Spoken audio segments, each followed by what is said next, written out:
What if the only thing standing between you and the life you want is a tiny little glitch in your brain, and you could fix it today with one simple shift? That's what today's episode is all about. Life is beautiful. The Theo Bros Podcast.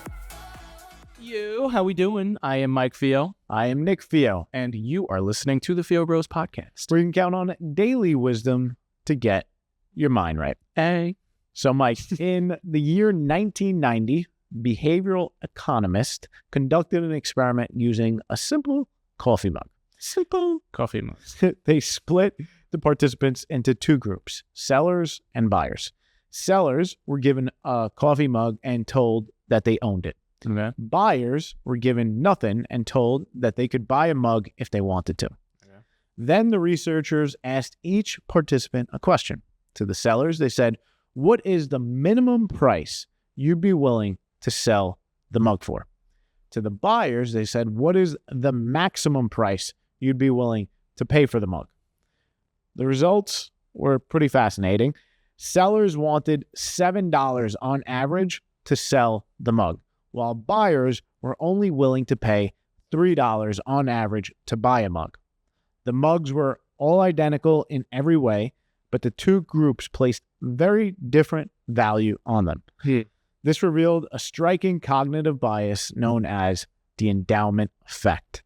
Basically, it describes our tendency to assign more value to things simply because we own them. Once people possess something, they value it more highly, purely because it's theirs.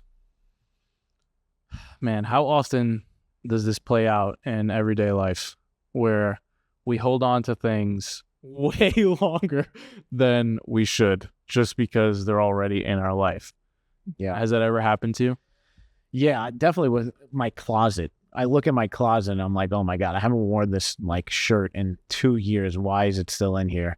And I don't know, there's this feeling of not being able to get rid of it. But What about something bigger than clothes? I feel like it happens in the big shit sometimes. like what? What do you got? Like staying in a job for way too long, or staying in a relationship for way too long. Or one thing that I can think of was in high school decided I'm going to be a physical therapist. So I went to college and I said my major is exercise science. And I was doing this exercise science major for about a year and a half. And I enjoyed it. I liked the classes I was taking. I was always fascinated with the human body, but deep down I knew that it didn't feel exactly right. But it felt so hard for me to change because I was already so far into it, and I felt like this was part of my identity now. And no, I already said I'm going to be a physical therapist. I'm not changing that. That was my story. And it took a lot for me to be able to change that course just because that endowment effect was so heavy on me. Yeah. And so that was an example in my life where it took a lot of energy for me to change course. You know, it's another example that we run into ourselves a lot. When we are brainstorming together and we have ideas. So when one person presents an idea and they think it's the best idea in the world, but then if someone else said that same idea, you would be able to poke all the holes in it. Yeah. So because you own that idea. Yeah, because it's my idea. It's worth $1 million. This is the greatest idea since sliced bread because it's my idea. But then if you said the exact same idea, I would be like, that's a good idea, but this is wrong, that's wrong, this is wrong, that's wrong. I feel like we make so many big decisions early in life. Another example for me, other than the major, your major then determines your career most of the time, and then that determines a big portion of your life. Another thing that I made as a teenager was this decision to be with my high school sweetheart. I chose, when I was with my high school sweetheart and then we were still together in college, I envisioned a life where I was going to marry this person. And this was a decision I made at 17 and 18 years old. And if you could show me a film of me as a 17 and 18-year-old pledging my fraternity, making really dumb decisions, not nearly as wise as the man that I am today, I'd be like, okay, yeah, let's not trust this guy to decide who we're going to spend the rest of our life with because he's not nearly wise enough to make that decision. But how often in life do we see people fall into that trap where they're not able to change course because it's so hard? That is what today's episode is. Why? Let's go down to the psychological reason behind this. Why? Why what? Why is it so difficult for us to let go of things that we have considered our own? Tony Robbins has a good quote that explains it, and I'm going to butcher it, but he says something like, the greatest force in human nature is our human need to stay true to our identity. So once something becomes part of our identity, there is no stronger force in the entire universe. We will do anything to stay true to that identity that we have created for ourselves. And so that's why it's so hard, is because these decisions that we make become part of our identity. And it's not easy to break that identity because the ego wants to hold on to that because that's what makes us us. Yeah.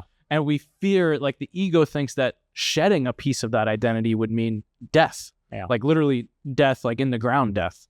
But we need to rise above to a higher consciousness and realize that our identity is malleable. And just because we shed a piece of that identity does not mean that we actually die. We actually grow as a result. The opposite happens. Well, going to what you said, decisions, right? They're all shaped by pain and pleasure. So when I'm talking about the psychological effect here, I'm talking about this concept of loss aversion. Yeah. We feel losses about twice as strongly as we do feel gains. Oh, that's 100% true. So losing something we own hurts more than gaining something new that excites us. So true.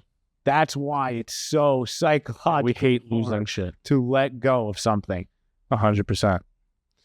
Yeah, I think that if you take a look at nature, right? Nature loves change. Like, look at a rainforest. There's so much variety. Yeah. Look at this bookshelf behind us. So much variety. There is variety everywhere.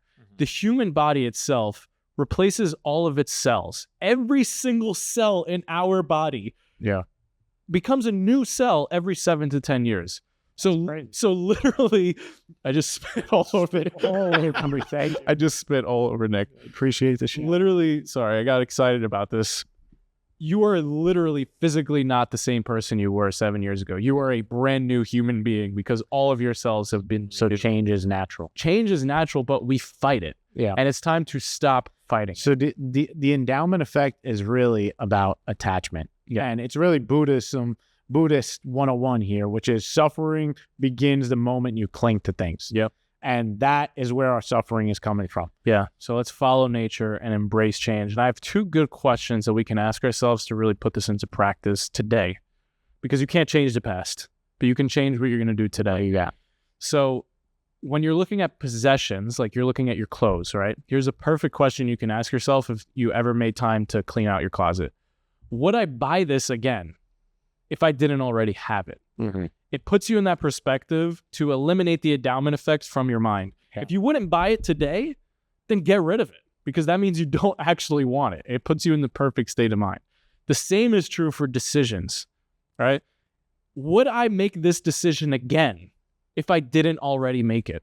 So if you're in a job right now, would you decide to enter that career today if you didn't already make that decision in the past?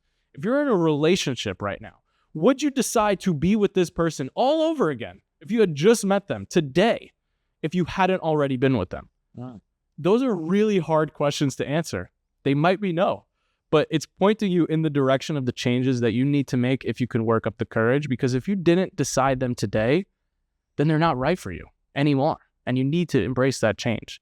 It's a really powerful question to ask. That's really good. Embrace the change. Love it. Thanks for hanging out with us. We love ya.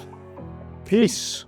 Thank you so much for listening all the way to the end. If you're new here, we share daily mindset motivation in 10 minutes or less. So if that's your vibe, hit subscribe or check out another episode right here.